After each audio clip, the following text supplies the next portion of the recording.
Super star Rajinikanth அவர்களுடைய அடுத்த 2 திரைப்படம் குறித்த தகவல்கள் இப்போ வந்து வெளியாகிருக்கு. அதாவது அடுத்த 3 படங்கள்னு சொல்லணும், 2 படம் சொல்லக்கூடாது. ஸோ லோகேஷ் கனகராஜ் அவர்களுடைய படத்துக்கு அப்புறமா தலைவர் 172 அண்ட் 173 யார் கூட பண்ணுறாருங்கிற நியூஸ் இப்போ வந்து வெளியாகி தீயாக வந்து பரவிட்டுருக்குன்னு சொல்லலாம்.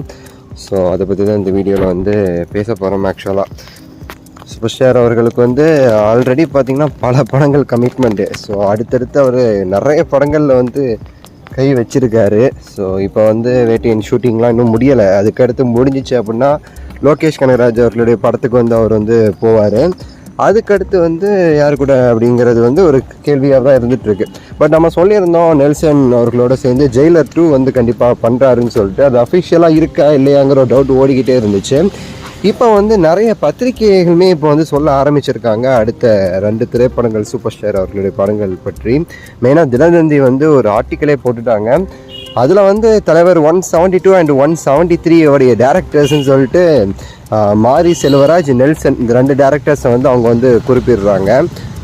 மாரி செல்வராஜும் நெல்சனும் தான் அடுத்த தலைவரோட 2 படத்தை வந்து டைரக்ட் பண்ண போகிறாங்க. ஸோ நெல்சன் அவர்கள் இந்த ஜெயிலர் 2 தான் அது பண்ண போகிறாருங்கிறது வந்து தெரியும். சன் பிக்சர்ஸோடைய தயாரிப்பு. அது மாரி செல்வராஜ் படத்தை வந்து லலித் வந்து ப்ரொடியூஸ் பண்ணுறாரு அப்படிங்கிற ஒரு நியூஸுமே கொடுத்துருக்காங்க. லலித்னா இந்த லியோ படத்துடைய தயாரிப்பாளர் இருக்கார்ல, அவர் தான். உலகம் முழுக்க 30,000 ஸ்க்ரீனில் ரிலீஸ் ஆகுதுன்னு சொன்னாலே உருட்டு.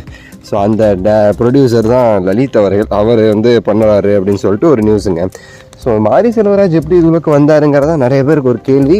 நம்ம ஃபேன்ஸ் நிறைய பேர் வந்து மாரி செல்வராஜ் வேண்டாம்னு சொல்லிட்டு மாரி செல்வராஜை வந்து ட்விட்டரில் டேக் பண்ணி வந்து திட்டிக்கிட்டு இருக்காங்க. அது ஒரு பைத்தியக்கார ஒரு செயல்.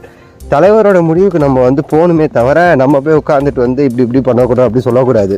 நெல்சனை கூட தான் திட்டினாங்க ஆரம்பத்தில், எதுக்கு அதுக்கு இதுக்குன்னு சொல்லிட்டு. அப்புறம் வந்து ஜெயிலர் எவ்வளோ பெரிய ஹிட் ஆச்சுங்கிறது வந்து நமக்கு வந்து தெரியும். ஸோ அப்படி இருக்கும்போது வந்து மாரி செல்வராஜை போட்டு திட்டுறதெல்லாம் தப்புங்க. அதை மட்டும் நான் சொல்லிக்கிறேன். மாரி செல்வராஜ் எப்படி வந்தார் அப்படின்னா வந்து மாமன்னன் படத்தை பார்த்துட்டு ரஜினி சார் வந்து பாராட்ட கூப்பிட்டுருக்காரு. அப்போ வந்து ரஜினி சார் ஒரு ஒன்லைன் சொல்லியிருக்காரு, தலைவருக்கு ரொம்ப பிடிச்சி போயிருக்கு.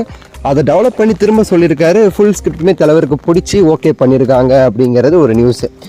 ஸோ பார்க்கலாம், நீங்கள் என்ன நினைக்கிறீங்க? மாரி செல்வராஜ் ஓகேவா? எப்படியும் நெல்சனுக்கு ஓகே தான் சொல்லுவீங்க.